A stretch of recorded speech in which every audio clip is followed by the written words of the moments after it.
बिस्मिल्लाहिर्रहमानिर्रहीम। ये यूनिट 12 या चैप्टर 12 है क्लास 10th का, और इसमें जो है वो हम पहले 12.4 देख लेते हैं। 12.4 में आपके पास जो है वो टॉपिक है प्रोबेबिलिटी का। प्रोबेबिलिटी क्या चीज़ है?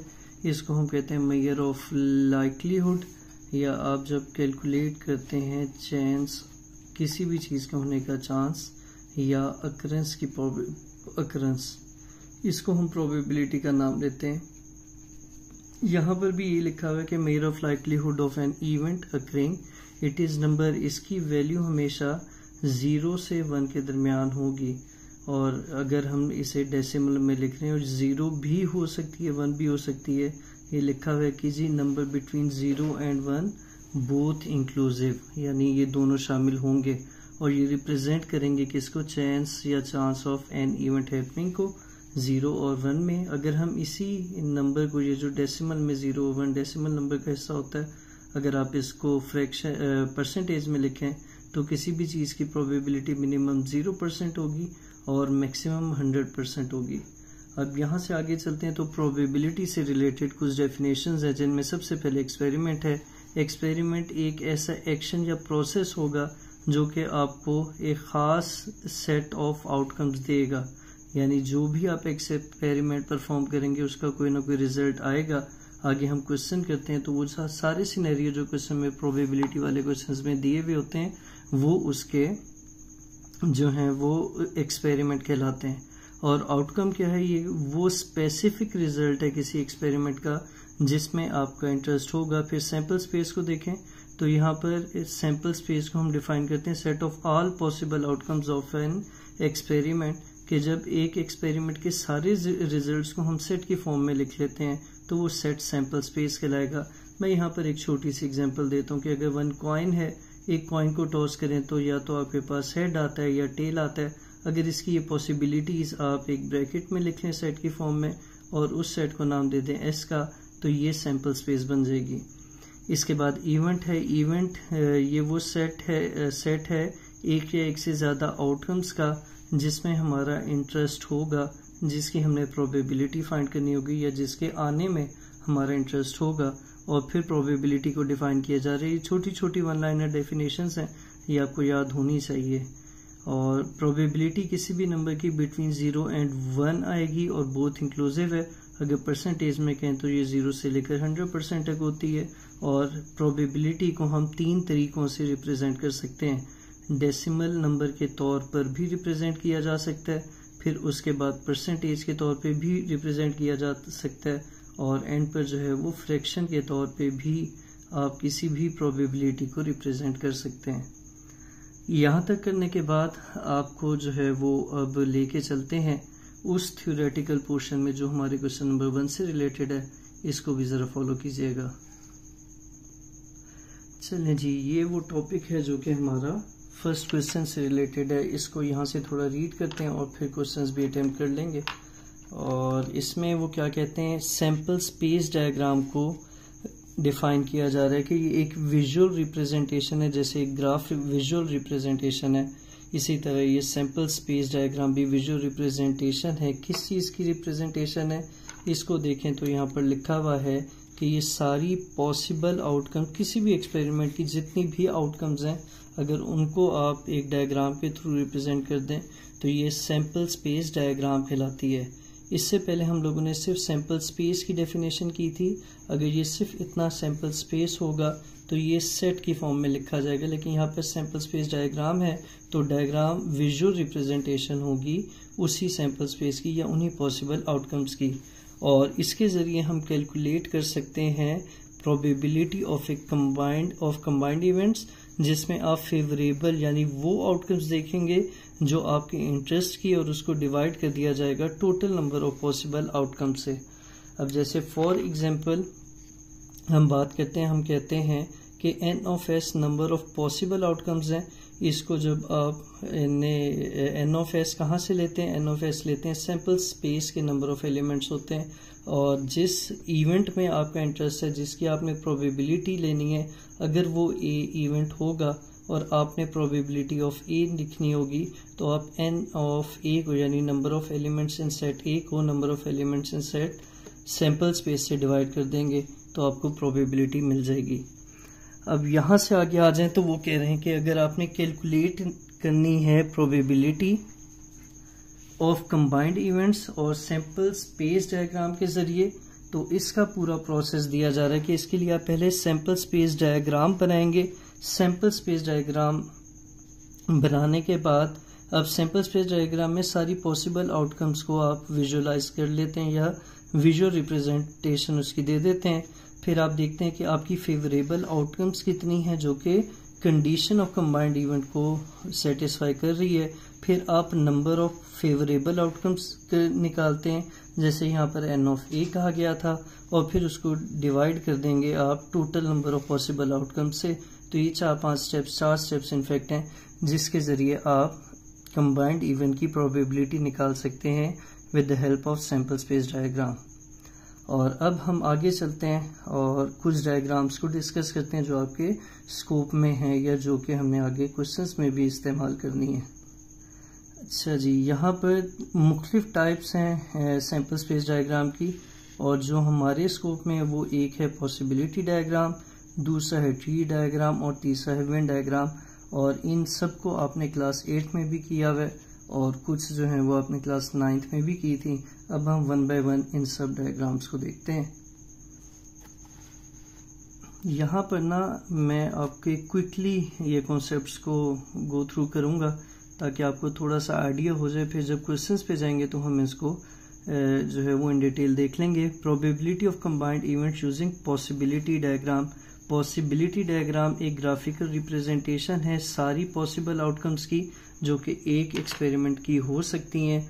और फिर आगे आ जाए तो यहाँ पर एक एग्जांपल दी हुई है कि राबी एंड जेरी ये दोनों होप कर रहे हैं, hopping on their place circles of 4 sectors each painted in red, green, yellow and blue colour, कि ये दोनों अपने सर्कल्स पे खेल खेल रहे हैं और उनका सर्कल्स पे जो इनके उसमें आएगी गेम में इस्तेमाल हो रही हैं, जंप करना है उन्होंने, वो हैं 4।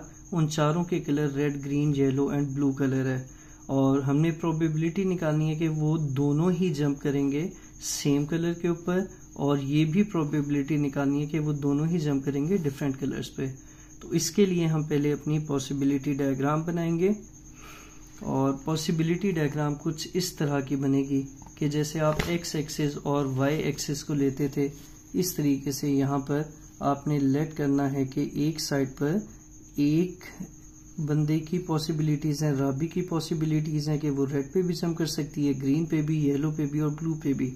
और दूसरी साइड पर दूसरे एंड पर अगर आप देखें तो वो जेरी की पॉसिबिलिटीज़ हैं कि वो भी रेड, ब्लू, ग्रीन या येलो किसी भी कलर के ऊपर जो है वो जंप कर सकता है। इनको मैं यहाँ पर आपके सामने कलर करके हाईलाइट कर देता हूँ ताकि आपको देखने में और समझने में आसानी हो जाए। तो ये आपकी राबी के पॉसिबिलिटीज़ आ गई और ये जेरी के।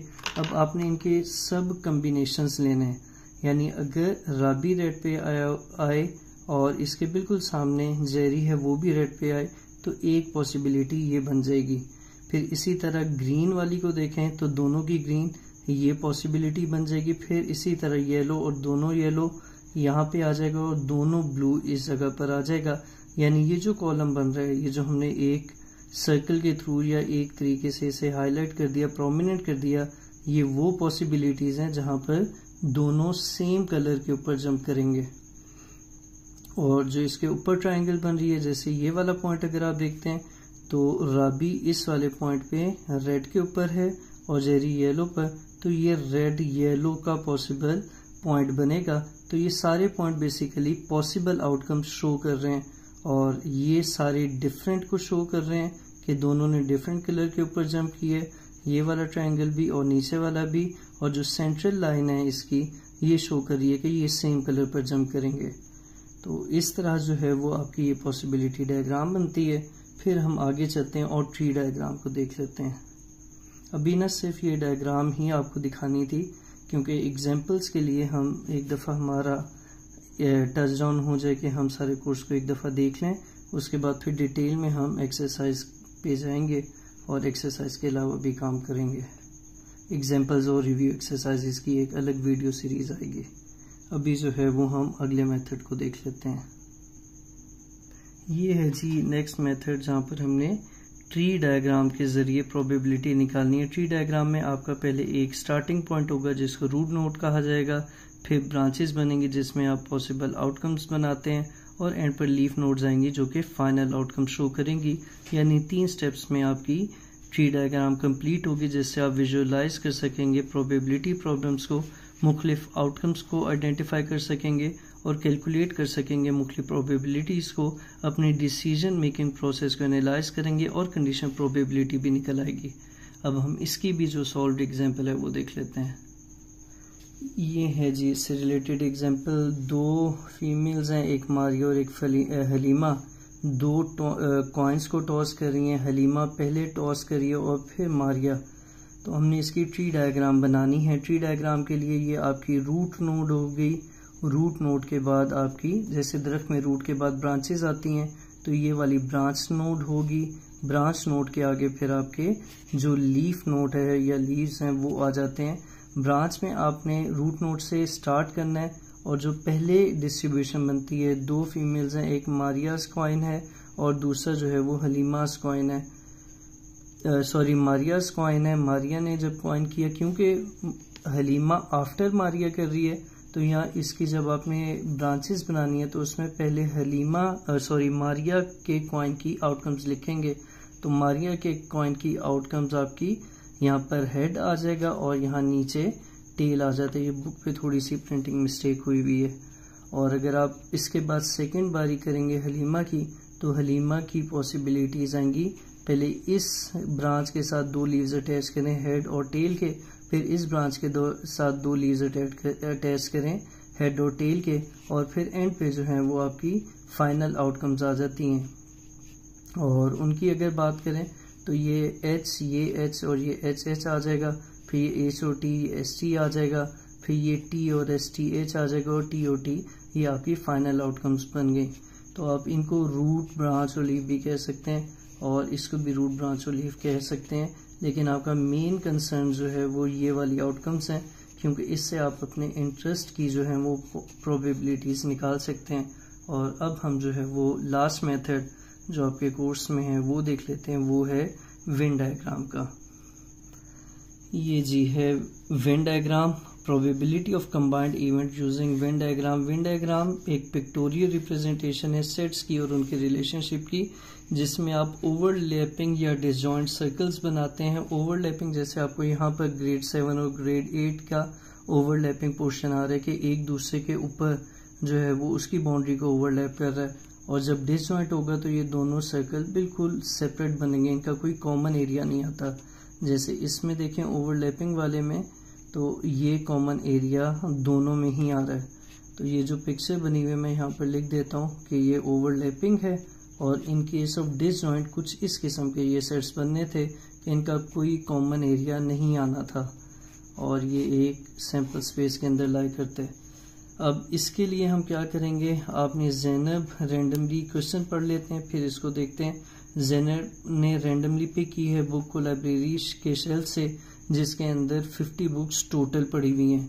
उन 50 बुक्स में से ग्रेड 7 की बुक निकलेगी, या इंग्लिश की बुक निकलेगी, या ग्रेड 8 की बुक निकलेगी। हमने ये पॉसिबिलिटीज़ देखनी है। और डाटा यहाँ पर उन्होंने अलग से नहीं दिया हुआ है, बल्कि वेन डायग्राम ही क्वेश्चन का हिस्सा बना दी है। तो वेन डायग्राम में ग्रेड 7 के 3 बुक्स हैं जो कि सिर्फ ग्रेड 7 की हैं। ग्रेड 8 का उसमें कोई अमल दखल नहीं है। ग्रेड 8 की 5 बुक्स हैं जो कि सिर्फ ग्रेड 8 की हैं, और ग्रेड 7 का उससे कोई ताल्लुक नहीं है। लेकिन इंग्लिश की 2 बुक्स ऐसी हैं कि जो ग्रेड 7 और ग्रेड 8 दोनों के लिए जो है वो यूज़फुल होंगी। तो इसको हम इस तरह शो कर देंगे। अब इसकी बेसिस पे किस तरह प्रोबेबिलिटीज़ निकालते हैं उसके लिए जो है वो हम एक्सरसाइज के 2-3 क्वेश्चंस कर लेते हैं जो इससे रिलेटेड है, ताकि आपका ये कॉन्सेप्ट मज़ीद क्लियर हो जाए। बिस्मिल्लाहिर्रहमानिर्रहीम। एक्सरसाइज 12.4 है, क्वेश्चन नंबर 1 है। मैंने यहाँ पर क्वेश्चन टाइप करके एक वर्कबुक सी बना ली है, जिसको मैं जल्द ही अपलोड करके आपसे लिंक भी डिस्क्रिप्शन में शेयर कर दूंगा, और आप प्रिंट लेके इसके ऊपर प्रैक्टिस कर सकेंगे। क्वेश्चन को ब्रेक करके लिखा गया है, क्वेश्चन को ब्रेक करके लिखा गया है ताकि आपको करते हुए कोई इशू ना हो और पढ़ते हुए बात की समझ आ जाए कि बात है क्या और हमने इसे किस तरीके से जो है वो लेके चलना है। सबसे पहले तो मुसब है जिसने पिक किया है एक कार्ड को रेंडमली फ्रॉम अ बॉक्स। उस बॉक्स के अंदर 1, 2 और 3 कार्ड्स रखे हुए हैं, उनके नंबर ये लिखे हुए हैं। फिर एक कार्ड उठाने के बाद उस कार्ड को वो वापस रख देता है और फिर शफल करने के बाद दोबारा वो कार्ड उठाएगा। जब वो सेकंड कार्ड उठाता है तो वो he found product of 2 numbers he got in 2 trials. फिर वो उसके जो नंबर्स हैं उनकी प्रोडक्ट निकालेगा दोनों ट्रायल से जो आ रहे हैं, और इसके लिए उसे पॉसिबिलिटी डायग्राम बनानी है और प्रोबेबिलिटी निकालनी है कि जो उनकी प्रोडक्ट है वो इवन नंबर आएगी। तो इस क्वेश्चन में अब हम क्या करेंगे, इस क्वेश्चन में हम पहले पॉसिबल आउटकम्स निकालते हैं। पहले हम लिखते हैं कि पॉसिबल आउटकम्स ईच ट्रायल की कितनी है। तो यहाँ पर लिखा जाएगा the possible outcomes of each trial. अब एक ट्रायल में क्योंकि सैंपल स्पेस के अंदर 1, 2, 3 है तो आपके पास 1, 2 और 3 ही आएगा। ये एक दफ़ा उसमें जो सिलेक्शन हो सकती है ये उसका सैंपल स्पेस बनाया गया है। फिर आपने इसकी पॉसिबिलिटी डायग्राम बनानी है क्योंकि सवाल में था कि आपने प्रोबेबिलिटी या पॉसिबिलिटी डायग्राम बनानी है, और पॉसिबिलिटी डायग्राम बनाने के बाद ये मुझसे थोड़ा सा ओवरराइट हो गया, ये प्रोबेबिलिटी नहीं है बल्कि ये पॉसिबिलिटी लिखा हुआ है क्वेश्चन में। तो पॉसिबिलिटी डायग्राम में आपने क्या करना होता है, आपने फर्स्ट ट्रायल को एक साइड पर लिखेंगे और दूसरी साइड पर आ जाएगा सेकेंड ट्रायल। अब फर्स्ट ट्रायल की पॉसिबिलिटीज़ क्या क्या हैं। फर्स्ट ट्रायल की पॉसिबिलिटीज़ हैं 1, 2 और 3, और सेकेंड ट्रायल की जो पॉसिबिलिटीज़ हैं वो हैं 1, 2 और 3। इनकी जो है वो हमारा इंटरेस्ट है किस चीज़ में, हमारा इंटरेस्ट है जनाब प्रोडक्ट ऑफ नंबर्स में। तो ये प्रोडक्ट ऑफ नंबर्स, ये मैं सवाल को हाईलाइट कर रहा हूँ। प्रोडक्ट करें तो यहाँ पर 1 मल्टीप्लाइड बाई 1 1 आ जाएगा, 1 मल्टीप्लाइड बाई 2 आ जाएगा, 1 3 ज़ा 3, फिर 2 1 ज़ा 2 आ जाएगा, और 2 2 ज़ा 4, और फिर 2 3 ज़ा 6, फिर इसी तरह 3 1 ज़ा 3, और 3 2 ज़ा 6, और 3 3 ज़ा 9 आ जाता है। ये आपके सामने एक पॉसिबिलिटी डायग्राम बना दी गई है। इसके बीच में लाइंस ड्रॉ कर लेंगे और इसके लिए स्केल यूज़ करें तो बेहतर होता है। तो हमने आपके सामने कुछ इस तरह जो है वो ये पॉसिबिलिटी डायग्राम बना दी है। अभी हम थोड़ी देर में ये लाइंस मैं पूरी ड्रॉ कर लूँ, उसके बाद फिर हम इसके अंदर से प्रोबेबिलिटी निकालते हैं उस चीज़ की जो हमें रिक्वायर्ड है। तो ये मैंने आपके सामने इसकी लाइंस रफली बना दी हैं। अब हम इसकी पॉसिबिलिटीज़ को देख लेते हैं। तो हमने प्रोबेबिलिटी निकालनी थी। पहली बात तो ये कि टोटल नंबर ऑफ आउटकम्स कितनी बनेगी वो आप इधर लिखेंगे, टोटल नंबर ऑफ आउटकम्स ये कितनी आई हैं। इसके लिए आपने ये जो बीच में इस टेबल की बॉडी में नंबर्स आ रहे हैं इनको काउंट करने हैं। 3 इस साइड पर हैं, 3 इस साइड पर हैं, तो ये 3 3 ज़ा टोटल आउटकम्स 9 बन जाती हैं। और फिर इसके बाद हमारा जो इंटरेस्ट है जिस चीज़ में, हम उसके लिए यहाँ पे काम करेंगे और देखेंगे number of outcomes whose product is an even number। तो अगर आप इसमें इवन नंबर की पॉसिबिलिटीज़ देखें तो उनमें ये और कुछ इस किस्म की ये वैल्यूज़ बन जाएंगी। इन सब वैल्यूज़ को आपने एक ख़ास शेप में या उन्हें हाईलाइट कर देना है और इनकी काउंटिंग करें तो 3 और 2 ये 5 पॉसिबिलिटीज़ बनती हैं। इतना करने के बाद आप प्रोबेबिलिटी निकालेंगे। प्रोबेबिलिटी होती किसके बराबर है, ये हमने डिफाइन किया था कि number of favourable outcomes divided by total number of outcomes. और ये नंबर ऑफ फेवरेबल आउटकम्स कितनी थी, यहाँ से देख लेंगे, ये हमारी इवन नंबर वाली हैं 5, तो ऊपर 5 आ जाएगा और नीचे टोटल आउटकम मैंने ब्लैक से लिखी हुई 9 है, तो ये इसकी प्रोबेबिलिटी आ जाएगी और यही आपका रिक्वायर्ड आंसर होगा। अब मैं यहाँ पर जो डायग्राम बनाई है उसमें जो हमारे इंटरेस्ट की चीज़ है उसको हाईलाइट भी कर देता हूँ ताकि ये आपको देख के सही तरीके से समझ आ जाए। तो अब आप इसका स्क्रीनशॉट लेना चाहें या उतारना चाहें तो उतार सकते हैं। थोड़ी देर में इसको बस चंद सेकंड्स के लिए, लम्हों के लिए इसे स्टिल रखता हूँ, फिर हम अगले क्वेश्चन की तरफ चलते हैं।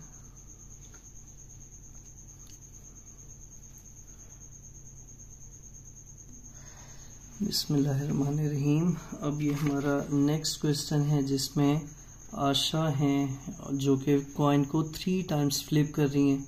इसके लिए आपने ट्री डायग्राम बनानी है और प्रोबेबिलिटी निकालनी है कि तीनों टेल्स आएंगी। तो ट्री डायग्राम के लिए आप पहले क्या करेंगे, क्वेश्चन नंबर हम 2 सॉल्व करने लगे हैं। तो क्वेश्चन नंबर 2 में ट्री डायग्राम बनेगी। ट्री डायग्राम किस तरह बनेगी ये देख लेते हैं। ट्री डायग्राम के लिए हमने पहले नोड निकालनी होगी, रूट निकालनी होगी, क्योंकि टॉस कर रहे हैं अ coin is flipped 3 times, thrice. तो पॉसिबिलिटीज ऑफ कॉइन, क्या 2 पॉसिबिलिटीज होती हैं, उनको हम कहते हैं जी हेड आ सकता है या टेल आ सकता है। अब हम ट्री डायग्राम बनाएंगे ट्री डायग्राम में, क्योंकि 3 दफ़ा टॉस कर रहे हैं, 3 दफ़ा थ्राइस जो है वो टॉस किया जा रहा है। तो पहले 1 टाइम या फर्स्ट टाइम या वंस टॉस करने की जो पॉसिबिलिटीज़ हैं वो आएंगी, फिर ट्वाइस वाली आएंगी और फिर थ्राइस वाली आएंगी, और एंड पर आपने आउटकम्स लिखनी होती हैं। तो पहले जब एक दफ़ा आपने कॉइन को टॉस किया तो आपके पास या हेड आया होगा या टेल आई होगी, तो आपने इस तरीके से हेड और टेल लिख देना है। अब अगले स्टेप पर चलें और ट्वाइस वाली पॉसिबिलिटीज़ लिखते हैं। तो ट्वाइस के लिए इस हेड के साथ भी 2 पॉसिबिलिटीज़ हैं कि पहली दफ़ा हेड आ गया, दूसरी दफ़ा भी हेड, पहली दफ़ा हेड आ गया और दूसरी दफ़ा टेल। और फिर जब इधर चलेंगे तो यहाँ से भी पहली दफ़ा हेड आ जाएगा और दूसरी दफ़ा टेल आ जाएगी। लेकिन क्योंकि हम कॉइन को 3 टाइम्स टॉस कर रहे हैं तो 3 टाइम्स के लिए आपने इसके आगे भी फिर 2-2 ब्रांचेस बनानी है। इसके साथ भी हेड आएगा और टेल, इसके साथ भी हेड और टेल आएगा, इसके साथ भी हेड और टेल आएगा, और इसके साथ भी हेड और टेल आएगा। अब इनको कंबाइन करके आपने जो है वो आउटकम्स का एक सेट बना देना है। कंबाइन के लिए आप इस हेड के साथ इस हेड को और फिर इस हेड को कंबाइन करेंगे और आउटकम आपकी आ जाएगी हेड, हेड एंड हेड। फिर जब इस हेड के साथ इस हेड को और 3rd टाइम टेल आए तो ये पॉसिबिलिटी बन जाएगी हेड, हेड और टेल की। इसी तरह ये अगली बनेगी हेड, टेल और हेड, फिर उससे अगली बनेगी हेड, टेल और टेल, और फिर टेल, हेड और हेड, फिर टेल, हेड और टेल, और फिर आखिर में टेल, टेल और हेड, और बिल्कुल लास्ट में टेल, टेल और टेल आ जाएगा। तो ये हमने पूरा ट्री डायग्राम बना दी। और अब हम इसकी प्रोबेबिलिटी निकालते हैं कि टोटल आउटकम्स कितनी है इसकी। टोटल आउटकम्स, इसको यहाँ से काउंट कर लें, 1 2 3, यहाँ पे नंबरिंग कर देता हूँ 1 2 3 4 5 6 7 एंड 8। तो ये टोटल आउटकम्स 8 हैं और फिर हमने क्या लिखना है, हमने लिखना है आउटकम्स विद 3 टेल्स। 3 टेल्स वाली जो आउटकम्स हैं वो सिर्फ और सिर्फ ये आखिरी वाली है। मैं इसको यहाँ पर हाईलाइट कर देता हूँ, ये आपकी सिर्फ और सिर्फ एक है। अब अगर आपने प्रोबेबिलिटी निकालनी है तो प्रोबेबिलिटी का आपको बारहा बताया गया कि प्रोबेबिलिटी निकालने के लिए आउटकम्स ये हैं आपकी ना ऑफ इंटरेस्ट की, कि जिस आउटकम में आपका इंटरेस्ट है। आउटकम्स ऑफ इंटरेस्ट ऊपर आती हैं और इसको डिवाइड करते हैं टोटल आउटकम्स से। तो आउटकम्स ऑफ इंटरेस्ट कितनी थी, सिर्फ एक थी, और टोटल आउटकम्स कितनी है, 8 है। तो ये आपकी रिक्वायर्ड प्रोबेबिलिटी आ जाएगी। इस तरह जो है वो आपका ये क्वेश्चन भी कंप्लीट हो जाता है। इसके भी मैं आंसर को हाईलाइट कर देता हूँ और आप भी इसको मैं स्टिल करता हूँ, पॉज करके उतारना चाहें तो ज़रूर उतारें।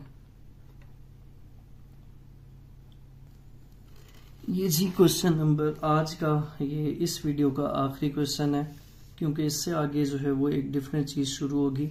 उसका भी हम पहले कॉन्सेप्ट बिल्ड करेंगे और फिर आगे चलेंगे।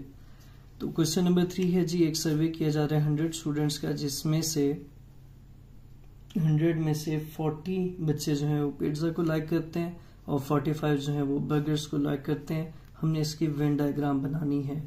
तो वेन डायग्राम के लिए आपने सबसे पहले जो काम करना होता है वो एक स्क्वायर रेक्टेंगल शेप बनानी है जो कि टोटल सैंपल स्पेस को रिप्रेजेंट करेगी। तो आपके सामने जो है वो मैं एक रेक्टेंगल ड्रॉ कर रहा हूँ ताकि ये आपकी सैंपल स्पेस को रिप्रेजेंट कर दे, और फिर हम इसके ऊपर जो सेट्स हैं या जो सबसेट्स हैं वो शो कर सकें। तो वेन डायग्राम में ये जैसे यूनिवर्सल सेट होता था, प्रोबेबिलिटी के केस में ये आपकी सैंपल स्पेस बन जाएगी। और सैंपल स्पेस के अंदर उन्होंने कहा है कि 40 बच्चे वो हैं जो कि पिज्ज़ा को लाइक करते हैं। मैं इसे इस सर्कल के अंदर ही लिखूंगा।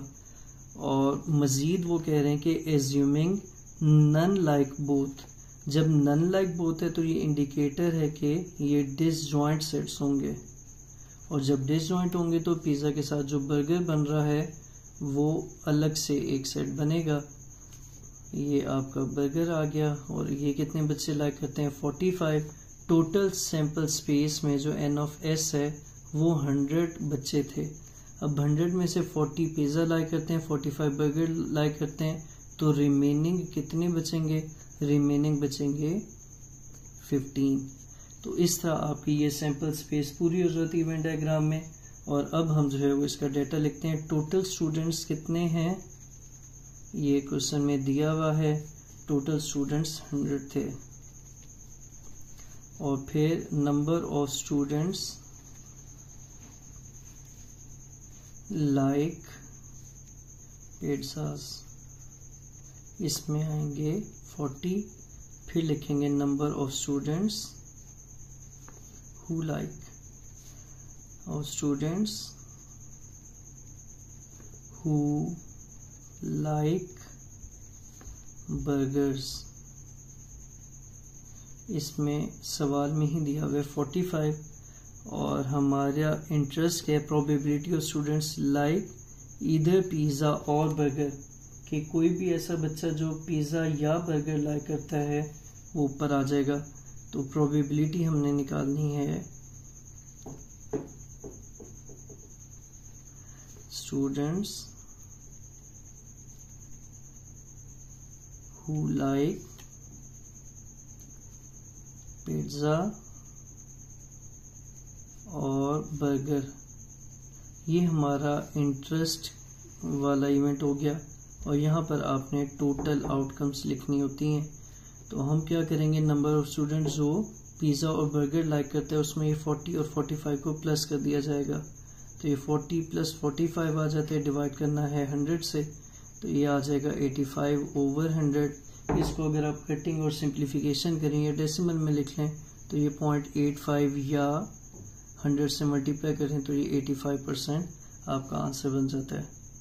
मैं आपके सामने डिस्क्रिप्टिव फॉर्म में लिखूँ इनको, अगर सिंबल सेलेक्ट करके करते हैं, जैसे फॉर एग्जांपल टोटल स्टूडेंट्स को आप n(s) कह दें, a स्टूडेंट कहते हैं उन बच्चों को, बल्कि p कह दें उन बच्चों को कि जो पिज़्ज़ा लाइक करते हैं, जो बर्गर लाइक करते हैं, उन्हें n(b) कह दें। तो फिर यहाँ पर भी आपके क्या आ जाएगा, n(b) plus n(p) divided by n(s)।